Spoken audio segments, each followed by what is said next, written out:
Last week on Monday Night Raw, the Liv Morgan Revenge Tour claimed its first victim in the former Women's World Champion Rhea Ripley. And obviously, Liv, being the instigator, has an opportunity now to take the title for herself in the Battle Royal to crown a new Women's Champion. Did Liv Morgan complete the comeback, or did she face another setback to provide her with a new target to focus her attention on? Find out with this recap of the April 22nd episode of Raw that included a big tag team match featuring the Awesome Truth versus DIY and the return of the Intercontinental Champion Gunter. Now, also on the show, there was obviously that Battle Royal, the World Tag Team Championship match, which we just mentioned about, Ricochet and Andrade against Dirty Dominic Mysterio and JD McDonough, and the return of Gunter. But Raw did open up with Jey Uso coming out and was actually kind of, praising Priest a little bit, and Damian Priest both come out quite quickly, and they kind of wax poetically about previous battles between them in which Damian Priest earned the respect for his Backlash opponent before engaging in a more deadly, aggressive war of words at this point. JD McDonough then attempted to sneak attack, but accidentally leveled Priest, furthering the tension within the Judgment Day. And there's no Finn Balor at the moment, but we do understand, just quite quickly on a side note, Finn Balor has re-signed with the WWE. He is going nowhere. His contract was due up. It looks like he's staying put for the foreseeable future, which is quite interesting. This actual segment, though, going back to it, like we said, JD McDonough had accidentally hit Damian Priest.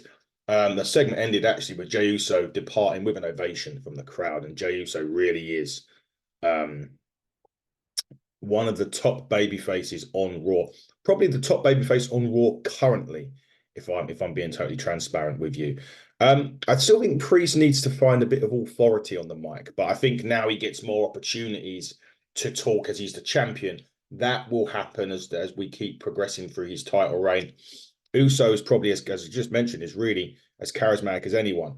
And actually, it is it is actually believable that he could beat Damian Priest at Backlash for the World Heavyweight Championship. It's not a foregone conclusion on this one, which is actually quite nice, But if Priest beats Uso at Backlash, it will enhance his credibility, which I think that's what the WWE are probably going with at this point. Have Priest go over, enhance that credibility, and we'll see. But who knows? Backlash, a few weeks away yet, is going to be interesting for these two. There's a couple of good lines from this thing. One is, "You're on the list of people the machine is going to feed me, so that looks good on me." That was Damian Priest. "The only reason you're the leader of the Judgment Day is because Mammy got hurt." Jey Uso. And last thing was, "I know I paid the bill because you were on the Bloodline good stuff." Basically taking back to the previous battle that they had, and Uso responded by, "I took an Uber today." Tag team match was next. DIY against Awesome Truth. It was a fun action-packed match, really. Early on, Miz threw Ciampa into the front row and then joined his partner for the skull-crushing finale at the end to put his down, scoring the victory. And then the post-match altercation was a clear takeaway, I think, with Ciampa's reluctance to show respect. And, that's quite interesting because Ciampa has been a heel a lot of times during his career in WWE. Johnny Gargano was it in the way, I think, but considering that Candice LeRae and Indy Hart will have already made the turn to being heel, are they teasing a turn here for Ciampa and Gargano? Maybe Gargano's the reluctant one that comes last, or maybe he's doing that to be just advancing that story a little bit. Everyone's not expecting him to, and he does, but it was him all along that made it happen, basically. There was a couple of good bits on this. DIY did work pretty much as the aggressors in this, jumping knee strikes and to Truth from Ciampa that cut off a 5-knuckle shuffle, And at that point, they went backstage. Dominic Mysterio was saying he was unable to continue, so he's recruited Santos Escobar to take on Ricochet and Andrade with JD McDonough. But again, Priest wasn't quite happy about that. But yeah, we'll see. We'll see what happens in that match. Gunther was next, and he graciously accepted defeat for Sami Zayn at WrestleMania. But he can hunt any title that he pleases, beginning with the King of the Ring tournament, which is coming up in Saudi Arabia in May. So Gunther has basically put himself into the King of the Ring tournament. He was interrupted by New Day, Xavier Woods, and Kofi Kingston. They were basically reminding the ring general of who the reigning king was, which Xavier Woods is, and before seemingly Xavier going into the King of the Ring as well. This basically had a good back and forth on the mic, and then Varney Vinci and Kaiser in a match that we've seen quite countless times over the last 6 months or so. New Day against Ludwig Kaiser and Giovanni Vinci. This time, the contest saw Woods actually put Vinci away to score the win, and Gunther was really annoyed at this point. He walked away. Now, after the match, an interesting thing happened. Now, Kaiser hugged Vinci and then threw him into the LED boards. He pushed him around, and I think he drop kicked him onto the stairs or something like that. But essentially, Kaiser has set the wheels in motion for a match or for a singles run that we all know he could do. And then the great segment at the end of that was Kaiser confronting Gunther and receiving a nod of approval. So interesting that these two are still together. But, now we could be seeing Kaiser as a single. That's going to be interesting to see where we go with that. I'm looking forward to a Ludwig Kaiser single run. He's very, very good in the ring, very underutilized and probably underrated when he's with Gunther because Gunther is so good as well. But a few talking points out of this. Gunther said that for 666 days, he elevated the Intercontinental Championship to levels it's never seen before, in the process becoming the greatest champion in history. Can't really deny that. But he's also made a good point. He's not the target anymore. He's being the hunted to the hunter. Interesting. That because he's obviously thanking Sami Zayn at that point for elevating the pressure on his shoulders. Interesting. I'm looking forward, because he's got a point there. He can go after anyone. Gunther's so great. And it was quite a funny line. No, was when Woods said, no, he fought them so much already, when Woods was presented with the opportunity to face Vinci and Kaiser again. Now, McIntyre comes out and he's got a problem with his friend Sheamus and kind of body shaming him as well, which was really, I think he was saying instead of banger after banger after banger, it was burger after burger after burger. Look, Sheamus has been absolute, and he was body shamed on the internet last week, which really wasn't nice at all. It really fucks me off when people on X or, socials decide, he's, yes, is he in the greatest of shapes? Probably not, to be quite fair. But he's going to get there for one. And two, he's just had a serious injury, and people on X can only just, instead of saying, it's great to see Sheamus back, it's, he's fat. Seriously, look yourselves in the fucking mirror. Seriously. Anyway, it was Sheamus come out and basically took light of it and said, look, I can get back to what I was before, and I'm still going to have banger after banger after banger. And that led to Shinsuke Nakamura and Sheamus in a grueling physical match.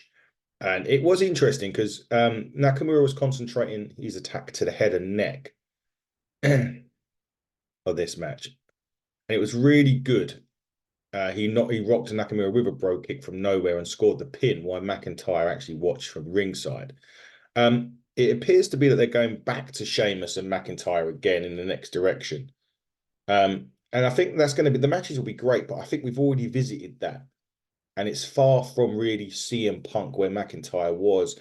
That could just be, unless it's a placeholder for next week's draft, because the draft starts on Friday on SmackDown, goes on to Monday. So we'll see where we are on that one. Backstage now, Bronson Reed assaulted Sami Zayn. We could see him as the next challenger for the Intercontinental title, although that Chad Gable is still still going after and explaining his actions for last week. He also come out to do this right now. He did berate Dupree and Tozawa before labeling notice the biggest disappointment of them all. Funnily enough, despite all that, they all pledged allegiance to the Olympian. which was quite interesting. So Gable will still be there. I think if he's allowed to explore the side of himself, or that side of himself, as well as getting in the ring and doing it and letting him go for it, it could be amazing. That could really be amazing. It could be the start of something excellent. As long as obviously after this week's draft, we'll see where they are. Which is, and that's going to be interesting as well. Where are all the Alpha Academy, sorry, going to be on the same show after next week? We'll see. Mysterio just talked trash on Ricochet, who returned from that. And then Dominic had a really tense stare down with Liv Morgan. Now, I'm interested in this because is Liv Morgan trying to prize away Dominic from Rhea and take away her dom-dom? Which is quite interesting because, Liv Morgan's got that seductive look, she's a bit smaller than Rhea, in height, but, there's something could be there on that. Could well be there on that. And they went to Ricochet and Andrade versus Dominic and JD. Look, I mean, to be quite honest, I wasn't really that bothered about this. It was predictably fun and energetic with some creative spots and the big win for Andrade with the shadow to McDonough. But after that, Priest come in and actually smashed the crap out of them, which is probably, the right thing to do. But he did issue a warning to Dominic because he did fail to take care of it. Because Dominic was saying he would take care of these two, and he didn't do that. So Damian Priest is trying to become the leader of the Judgment Day and stamp his authority down on this. Interesting to see where they go with that as well. I'm not a big fan of how Andrade at the minute. He's kind of gone from not being used in AEW to hardly being used in WWE. Couple of bits from this match from Escobar, really. He delivered a picture perfect Hurricane Rana to Ricochet onto the floor, and he delivered another Hurricane Rana onto Ricochet, onto a leg drop from McDonough, which is actually really nice. That was actually a really nice little sequence there. So, Escobar's looks good, but I'm just concerned with where they're going with this. Escobar seems to be, is he in this other faction, like Liga del Fantasma again? Is he over with Judgment Day? What's going on? Interesting. Main event, Battle Royal. Participants were Candice LeRae, Indy Hartwell, Maxine Dupree, Ivy Nile, Caden Carter, Katania Chance, Chelsea Green, Piper Niven, Shayna Baszler, Zoe Stark, and Nia Jax, Natalia, Liv Morgan, and Becky Lynch. It's quite interesting on this. It was a fun battle royal with stories across the board, actually. And it seemed to have some fun individual turns. Obviously, Maxine Dupree eliminated both Indy Hartwell and Candice LeRae after all of that stuff that you had going on, before, which I felt was actually really good. That was actually good as well. Then you had Jax eliminating Dupree, garnering some biggest heat of the entire match. It's interesting that Piper Niven, when she got eliminated, she attacked Lynch, delivering a senton to Becky into the ring steps, and then Jax delivered a Uranagi and Samoan drop onto the man, but the announce table didn't break, and she finally got it to collapse by driving Lynch with a power bomb, apparently during the commercial break. The referee missed Chelsea Green's elimination initially, but she slid back into the ring for a fun spot. But the winner of this match was Becky Lynch, surprisingly eliminating Liv Morgan at the end. Liv Morgan and Becky Lynch teamed up to eliminate Nia Jax in that match, and then Becky Lynch eliminated Liv Morgan. So the Liv Morgan Revenge Tour has got another victim now, in that she's going to be probably going after Becky Lynch and having a feud there. Quite surprising that Becky was in this. We heard that there was a few rumblings that she was taking time off. Obviously, Seth Rollins has had surgery, we believe, on the injury. Hope that goes well and it's not too far away from coming back. But nevertheless, this was the first episode of Raw in which things felt like they were in a holding pattern, because you've got the draft coming. You can't really start too much in this because we do have the draft Friday and Monday next week, and that could shake up a few things in terms of the rosters and stuff like that. We did see, however, the developments from Chad Gable and obviously the new champion being crowned in Lynch, but the majority of the show felt like it happened for the sake of happening, and the draft will allow Triple H and creative to work with the two new rosters. It wasn't necessarily a bad show, and there was a lot of fun and several advanced characters.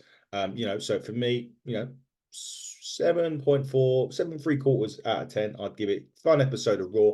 Did feel like a placement holder, but nevertheless, we are good onto that. It was a good Monday Night Raw.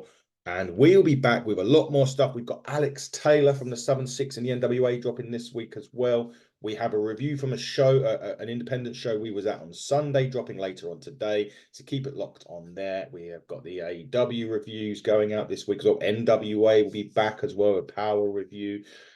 All sorts of things going on in our world. To keep an eye on our social media channels. Don't forget to hit the button and subscribe to all of our platforms. Our link tree is on our YouTube bio. Until next time, everybody, this has been a WWE Monday Night Raw review. I've been your host, Adam Cousins. Take care and goodbye.